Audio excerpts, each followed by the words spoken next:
கோவை தெற்கு மாவட்டம் வால்பாறை சட்டமன்ற தொகுதி ஆனமலை ஒன்றியத்திற்குட்பட்ட ஆனமலை பேரூராட்சி கழகத்தில் நடந்து முடிந்த சட்டமன்ற தேர்தலில் தமிழக வெற்றி கழகத்தின் சார்பாக விசில் சின்னத்தில் போட்டியிட்ட வேட்பாளராகிய நான் வாக்குகளை சேகரிக்கும் போது பொதுமக்களும் வாக்காளர்களும் கொடுத்த முக்கியமான கோரிக்கையில் ஒன்று ஆனமலை பேரூராட்சிக்குட்பட்ட நாம் நின்று கொண்டிருக்கின்ற இந்த குப்பை கிடங்கு பேரூராட்சி சார்பாக நிர்வகிக்கக்கூடிய இந்த குப்பை கிடங்கு கடந்த 20 ஆண்டு காலமாக பராமரிப்பு இல்லாமல்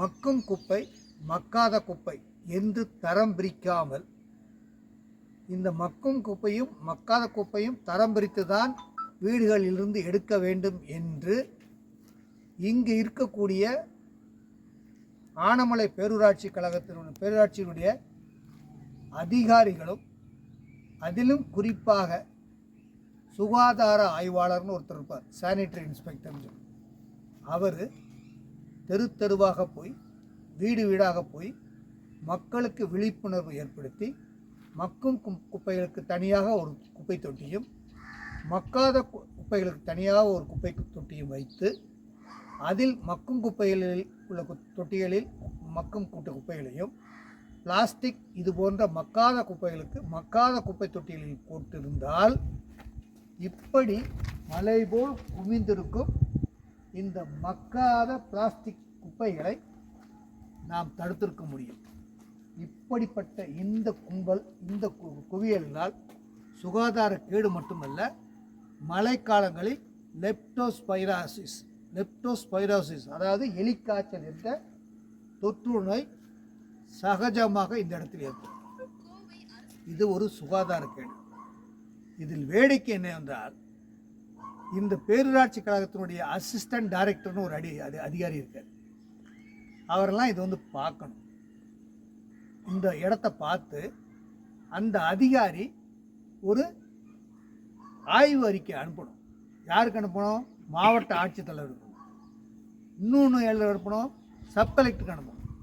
இதெல்லாம் நடைமுறை, நிர்வாகத்தினுடைய நடைமுறை. இதை யாரும் செஞ்சாங்களான்னு தெரியல. இந்த சப் கலெக்டர் இதெல்லாம் வந்து பார்த்து இந்த மாதிரிலாம் ரிப்போர்ட் கொடுத்துருக்கீங்கன்னு கேட்டதாகவும் தெரியல. இந்த மாவட்ட ஆட்சித்தலைவர் இதுவரை இருந்த கடந்த கால ஆட்சியில் இருந்த மாவட்ட ஆட்சித்தலைவர்கள், கடந்த கால ஆட்சியில் இருந்த மந்திரிகள், பொறுப்பானவர்கள், அதிகாரிகள், குறிப்பாக பேரூராட்சி அதிகாரிகள், அதிலையும் குறிப்பாக பேரூராட்சி மாமன்ற உறுப்பினர்கள், மன்ற நிர்வாகிகள்லாம் இது என்ன பண்ணாங்கிறதான் பெரிய கேள்விக்குறி. இதனால தான் மக்களை வந்து இதில் வேடிக்கை என்னவென்றால், இவ்வளோ பெரிய குப்பை தொட்டியை வச்சுக்கிட்டு பக்கத்தில் சைட்டு போட்டு விட்டுருக்காங்க. பக்கத்தில் வீடு கட்டுறதுக்கு ஒன்று இந்த குப்பையெல்லாம் அகற்றி இருக்கணும், இல்லை இந்த பக்கத்தில் சைட்டெல்லாம் வீடு கட்ட கொடுத்துருக்கக்கூடாது. வீடையும் கட்டிட்டு இந்த குப்பை தொட்டி வச்சா குழந்தைகள், பெரியவங்கள்லாம் எப்படி ஆஸ்மாக்காரங்களாம் இந்த ஸ்மெல் அடித்தா ஆஸ்மா வந்துடும். எப்படி இருக்க முடியும்? அப்புறம் தீ பிடிச்சி போக வரும். அதே மாதிரி இந்த குப்பை தொட்டியில் நீங்கள் தீ வச்சு கொளுத்துனீங்கன்னா கேன்சர் வரும். இதெல்லாம் அது மருத்துவ ரீதியாக ப்ரூவ் பண்ணது. இதை தீ வச்சு எரிச்சிங்கன்னா கேன்சர் உண்டாகும். இது எல்லா அதிகாரிக்கும் தெரியும், அரசாங்கம் தெரியும், எல்லாத்துக்கும் தெரியும், இது போன ஆட்சியாளருக்கும் தெரியும். ஆனால் இதை செய்யாதனால ஒரு முன்னாள் சட்டமன்ற உறுப்பினர் இதே பகுதியில் இருந்ததுனால, ஒரு டாக்டர்னால, மருத்துவராக சொல்கிறேன் நான், இது உடல் நலத்துக்கு மட்டுமல்ல சமுதாயத்துக்கே பிரச்சனை வரும். அதாவது கம்யூனிட்டி ஹெல்த்தும்பாங்க ஆங்கிலத்தில். கம்யூனிட்டி ஹெல்த்துக்கு மிகப்பெரிய பாதிப்பை உண்டாகும். ஆகையினால் உடனடியாக போர்க்கால நடவடிக்கையில் மாண்பு முதலமைச்சர் அவர்கள் என்ன சொல்கிறாங்க, ஒவ்வொரு டிவிலையும் இதையும் குப்பைகளையும் தெருவிளக்குகளையும் சாக்கடைகளையும் அடிப்படை தேவைகளையும் எந்த விதமான சமரசம் இல்லாமல் அதிகாரிகள் பார்த்து கொள்ள வேண்டும். எங்கள் ஆட்சியில் அடிப்படை தேவைகளில் எந்த விதமான சமரசம் செய்ய மாட்டோன்னு கட்சி தொடங்கிலிருந்து இப்போ ஆட்சியில் வந்து சட்டசபையிலோட பேசியிருக்காரு. அப்படி இருக்கும்போது டிவிகே தமிழக வெற்றி கழகத்துடைய ஆட்சியில் மாண்புமிகு முதலமைச்சருடைய சீரிய தலைமையில் நடக்கின்ற இந்த ஆட்சியில் இப்படிப்பட்ட திட்டங்கள் உடனடியாக சரி செய்ய வேண்டும். இதை மாண்புமிகு முதலமைச்சருடைய கவனத்திற்கு, நேரடி கவனத்திற்கு இப்பகுதியினுடைய அதிகாரப்பூர்வ வேட்பாளராகிய நான் கழகத்தினுடைய துணை பொதுச்சாளர் என்ற முறையிலும் முன்னாள் சட்டமன்ற உறுப்பினர் என்ற முறையில் உடனடியாக மாண்புமிகு முதலமைச்சருடைய கவனத்திற்கு புகாராக பொதுமக்கள் சாக எடுத்துச் செல்வேன் என்பதை இந்த நேரத்தில் பொதுமக்களுக்கு தெரியப்படுத்துகிறேன். ஒன்று, இந்த நேரத்தில் என்னுடைய தாழ்மையான வேண்டுகோள் இந்த பேரூராட்சி கழகத்தினுடைய அதிகாரிகளுக்கும் இந்த பேரூராட்சி கழகத்தினுடைய சுகாதார ஆய்வாளர்களுக்கும் அது மட்டுமல்லாமல் இந்த மாவட்ட நிர்வாகத்திற்கும் என்னுடைய பொதுமக்கள் அதாவது ஆனமலை பேரூராட்சி கழகத்துடைய பேரூராட்சிக்கு உட்பட்ட பொதுமக்கள் சார்பாக ஒரே ஒரு வேண்டுகோள், உடனடியாக அந்த டெக்னிக்கல் டீமை வரவழைச்சு இங்கே கொண்டு வந்தால் 2 நாளையில் இந்த குப்பையெல்லாம் சல்லடை போட்டு சலிச்சிடலாம். சலித்து மக்கிற குப்பை இந்த பிளாஸ்டிக்கெல்லாம் தனியாக எடுத்துட்டு பிளாஸ்டிக் அல்லாத மீதியை அந்த மண்ணெல்லாம் இங்கே பக்கத்தில் இருக்கக்கூடிய தோப்புகளுக்கெல்லாம் உரங்களாக கொடுத்துடலாம். உரங்களாக கொடுத்தோம்னா அப்போ இந்த இடம்லாம் காலியாகிடும். இந்த சலிச்சு எடுக்கும்போது ஒரு குறிப்பிட்ட அளவு தான் இந்த பிளாஸ்டிக் குப்பைகள் தேரும். இந்த பிளாஸ்டிக் குப்பைகளை மைனிங் சொல்லுவாங்க. அதை பயோமைனிங் முறைப்படி இதை எப்படி டிஸ்போஸ் பண்ணுறது, இதை எப்படி அகற்றுவது அப்படிங்கிறத ஒரு ஆய்வு செய்து சயின்டிஃபிக் ரீதியாக உடனடியாக இதை சரி செய்யணும். இப்படி சரி செய்தால் தான் இந்த இடத்துக்கு, இந்த மக்களுக்கு ஒரு நன்மை கிடைக்கும், பயன் கிடைக்கும். போதுமான இடம் இருக்குது குப்பை தொட்டியை இந்த இடத்த விட்டுட்டு வேறு எந்த இடத்துக்கு போனாலும் மக்கள் எதிர்ப்பாங்க. இப்படிப்பட்ட நிலைமையே உண்டாகும் சொல்லி யாரும் ஒத்துக்க மாட்டாங்க. ஆனால் இந்த இடத்துலையே நாம் நிறைய சரிவர செஞ்சால் இந்த குப்பையெல்லாம் எடுத்துட்டு இந்த மண்ணெல்லாம் அழித்து தோப்பு கொடுத்துட்டோம்னா உரத்துக்கு உரமாச்சு, இடம் க்ளீன் ஆகிரும். நமக்கு குப்பை தொட்டி இந்த ஸ்மெல் இருக்குது, அது நாற்றம் அடிக்காது. இதை செய்யணும். இதற்கு நான் மட்டுமல்ல, தமிழக வெற்றி கழகத்துடைய கழக தொண்டர்கள் மட்டுமல்ல, பொதுமக்களும் ஒத்துழைக்கணும். அதற்கு மேலே பொதுமக்கள் இந்த பேரூராட்சி நிர்வாகத்துக்கு நான் மீண்டும் ஒரு வேண்டுகோள் வைக்கிறேன். இனிமேல் மக்கிற குப்பையும் மக்காத குப்பையும் தனித்தனியாக நீங்கள் ஒவ்வொரு வீட்டுக்கு முன்னாடி அல்லது ஒவ்வொரு தெருவுக்கும் நீங்கள் கொடுத்துருங்க. அதில் கொடுக்கணும். மக்கிற குப்பையை பிளாஸ்டிக்கெல்லாம் நீங்கள் மக்காத குப்பையில் தொட்டியில் தான் போடணும்னு சொல்லி தண்டுரா போடுங்க, அல்லது ரேடியோ மூலம் சொல்லுங்கள், அல்லது இது மூலமாக தான் சொல்லுங்கள்.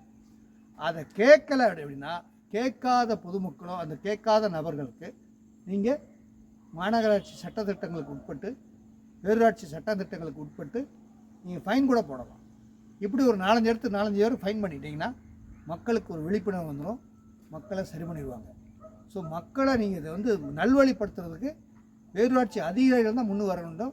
அதுக்கு தமிழக வெற்றி கழகத்தினுடைய நாங்கள் பொறுப்பாளர்களும் தொண்டர்களும் தயாராக உங்களுக்கு உறுதுணையாக இருப்போம்.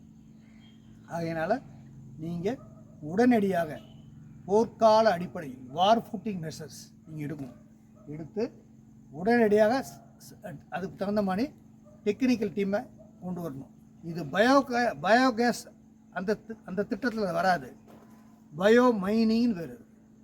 இந்த திட்டத்தில் தான் இதை பிரிக்கணும். இதை பிரித்து இந்த குப்பையெல்லாம் இந்த பிளாஸ்டிக்கை பூரா தனியாக எடுத்து அதை ரீசைக்கிளிங்கோ அல்லது வேறு எதுக்கோ கொண்டு போய் கொடுத்துட்டு இந்த உரத்தை பூரா மண்ணுகள் இதெல்லாம் நீங்கள் ஒவ்வொரு வீட்டுக்கு சொன்னீங்கன்னா அவங்களே எடுத்துகிட்டு போயிடுவாங்க தோப்புகளுக்கு. அதனால் ஒரு மாத காலத்துக்குள்ளே இதை முடிச்சிடலாம். எனவே மனம் இருந்தால் மார்க்கம் உண்டு. ஆகையினால் இதை நீங்கள் கொஞ்சம் நம்ம மூளையையும் கொஞ்சம் நம்முடைய கவனத்தையும் கொஞ்சம் செலுத்தணும். அதே மாதிரி பொதுமக்களும் பேரூராட்சி கழக நிர்வாகத்துக்கு ஒத்துழைக்கணும். பொதுமக்கள் கண்டிப்பாக மக்கும் குப்பைக்கு தனியாக போடணும், மக்காத குப்பைக்கு தனியாக போடணும். அப்படி போடலைன்னா அந்த போடாதவங்க மேலே நீங்கள் ஃபைன் போடணும். தேவைப்பட்டால் நான் இன்னொரு ஐடியா கூட கொடுக்குறேன். குப்பை தொட்டிகளுக்கு முன்னாடி நீங்கள் மாநகராட்சி மூலம் கேமரா வைங்க, கேமரா ஃபோக்கஸ் பண்ணுங்கள். அங்கேருந்து நீங்கள் பார்த்துக்கலாம், உங்கள் ஆஃபீஸ்லேருந்தே பார்த்து நீங்கள் மானிட்டர் பண்ணி யார் குப்பையை வந்து மக்கும் குப்பையை மற்ற மிக்ஸ் பண்ணி போடுறாங்கன்னா அந்த கேமரா எவிடன்ஸை வச்சே நீங்கள் ஃபைன் போடணும்.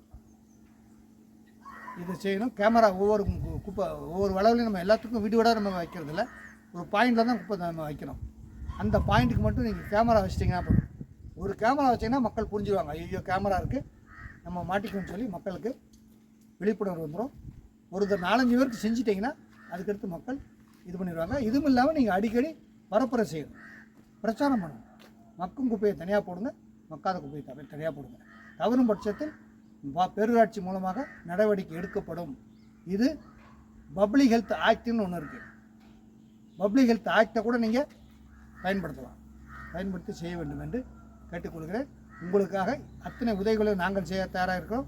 இது சம்பந்தமாக மாண்புமிகு முதலமைச்சர் அவர்களிடத்தில் கூடிய விரைவில் அவருடைய நேரடி கவனத்திற்கு நான் எடுத்துச் செல்வேன் என்பதை இந்த நேரத்தில் தெரிவித்துக்கிறேன். நன்றி, வணக்கம்.